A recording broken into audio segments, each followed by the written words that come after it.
पुरातत्व के अवशेष मिले हुए हैं। आप 1000-1500 साल के ऊपर के हैं। 1000-1500 कम से कम। फर्स्ट सेंचुरी के जो है ये अवशेष हो सकते हैं। पात्र जो है मिट्टी के वो मिले हुए हैं। इस सिलवट्टे का ये यहाँ पर मिला हुआ है। राजधानी रायपुर में पुरातत्व अवशेष मिले हैं और ये अवशेष जो है एक प्राइवेट लैंड में मिले हैं और आप देख सकते हैं तस्वीरों के माध्यम से ये प्राइवेट लैंड जो है महादेव घाट स्थित है और यहाँ पर अभी समतलीकरण का काम हो रहा है। जेसीबी लगे हुए हैं, ट्रैक्टर लगे हुए हैं और ये एक निजी ज़मीन है और यहाँ पर जब खुदाई चल रही थी तब ये पुरातत्व अवशेष मिले हैं। मिला क्या है आपको वो दिखा देता हूँ। देख लीजिए, ये आप देख सकते हैं कि किस तरीके से पात्र जो है मिट्टी के वो मिले हुए हैं। इसके अलावा देखिए ये आकार जो है सिलवट्टे का ये यहाँ पर मिला हुआ है। इसके अलावा देखिए बॉल के आकार में ये आपको पात्र दिख सकता है, ये मिला हुआ है। सर इसको बोलते क्या है, थोड़ा विस्तार से बताइए, क्योंकि देखिए सर जो हमारे साथ हैं ये पुरातत्व विभाग से आए हुए हैं। इनको जब सूचना मिली कि कुछ इस तरीके की चीज़ें यहाँ पर मिली है, सर कैसे आप लोगों को सूचना मिली और फिर कैसे यहाँ पर आप लोग पहुंचे? हमारे सीनियर हैं doctor PC park sir, deputy director, उन्होंने हमको दूरभाष पे सूचना दिया कि यहाँ कुछ काम चल रहा है। ये क्या है सर? ये जो आप देख रहे हैं ये अन्न संग्राहक पात्र, जो स्टोरेज जार होता है जिसमें हम चावल या आटे वगैरह रखते हैं, वो उसी का ऊपर का हिस्सा है। इसमें आप ये देख रहे हैं इसकी बारी दिखाई दे रही है, काफ़ी मोटी है और इसका जो व्यास है वो करीब करीब 20 सेंटीमीटर का लग रहा है।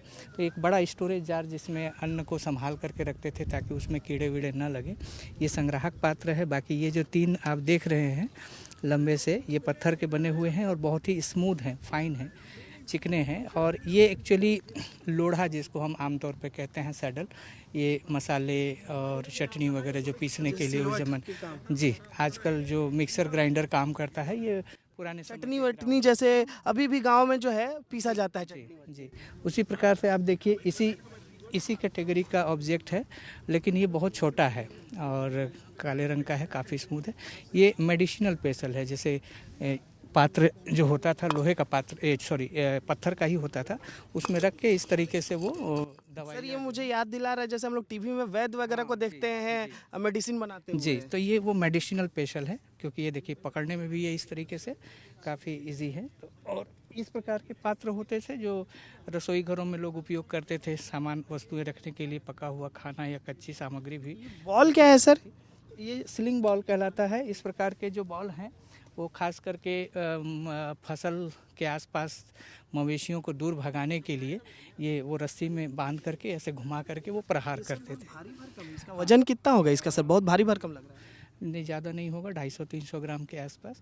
और ये अलग अलग आकार के होते थे, स्लिंग बॉल कहलाते हैं। और इससे छोटे होते हैं जो बंदरों को भगाने के लिए रस्सी में बांध के उपयोग करते थे, और उससे जो छोटे होते हैं वो कंचे जो गुलेल में डाल करके करते थे। तो इस प्रकार की चीज़ें यहाँ मिल रही हैं। ये ईंट भी है, ईंटों का प्रयोग छत्तीसगढ़ में काफ़ी हुआ। आपको ध्यान होगा कि सिरपुर का जो लक्ष्मण मंदिर है पूरी तरह से ईंटों का बना हुआ मंदिर है। अच्छा एक बात बताइए सर, क्योंकि ये बहुत बड़ा क्षेत्र है जहाँ पर अभी काम चल रहा है और ऐसे क्षेत्र में ये पुरातत्व के अवशेष मिलना, ये क्या संकेत दे रहे हैं? ये प्राचीन टीला रहा है, प्राचीन आबादी का क्षेत्र रहा है। आपको ध्यान होगा कि हमारे यहाँ जितनी प्राचीन संस्कृतियाँ हैं नदियों के किनारे ही आबाद हुई। बाजू में आपका खारून नदी बह रहा है, खारून नदी के किनारे ही आप चले जाएंगे तो तरी घाट का जो है व्यापारिक केंद्र भी बसा हुआ है जहाँ खुदाई हुई है।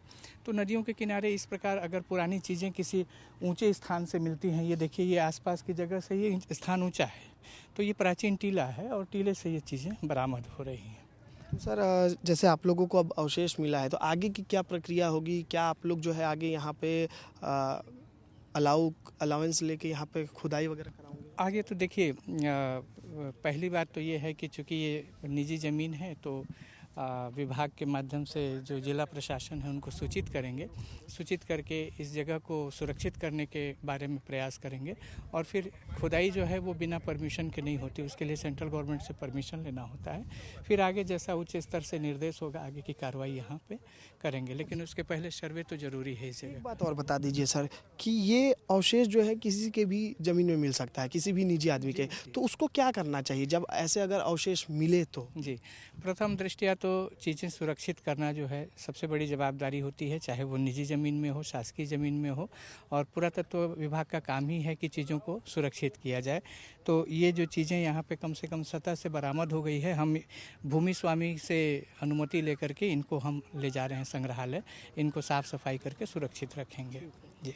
तो देख लीजिए हज़ारों साल पुराने जो हैं ये अवशेष मिले हैं और ये अवशेष देखकर पुरातत्व विभाग के जो लोग हैं वो भी हैरान रह गए हैं और हम भी हैरान हैं, क्योंकि देखिए ये महादेव घाट खारून नदी के किनारे का तट है और ये पूरा टीला है और यहाँ पर देखिए अभी जो है काम किया जा रहा है। यहाँ आप देख सकते हैं ट्रैक्टर और जेसीबी के माध्यम से जो खुदाई की जा रही है, भूमि को समतल किया जा रहा है और इसी दौरान जो है ये पुरातत्व के अवशेष मिले हैं। तो ये संकेत दे रहे हैं कि जब पुराना ये रायपुर हुआ करता था, तब जब लोग यहाँ हुआ करते थे तो इन्हीं सामानों का जो है इस्तेमाल करते थे। देखिए किस तरीके से जो है पुरातत्व विभाग के तरफ से जो है इसको गाड़ी में रख कर ले जाया जा रहा है संग्रहालय में। अब इसको जो है अब इसका जो है आगे की प्रक्रिया शुरू होगी, इसके बारे में और जो है पड़ताल किया जाएगा कि कब के हैं, कितने पुराने ये हो सकते हैं।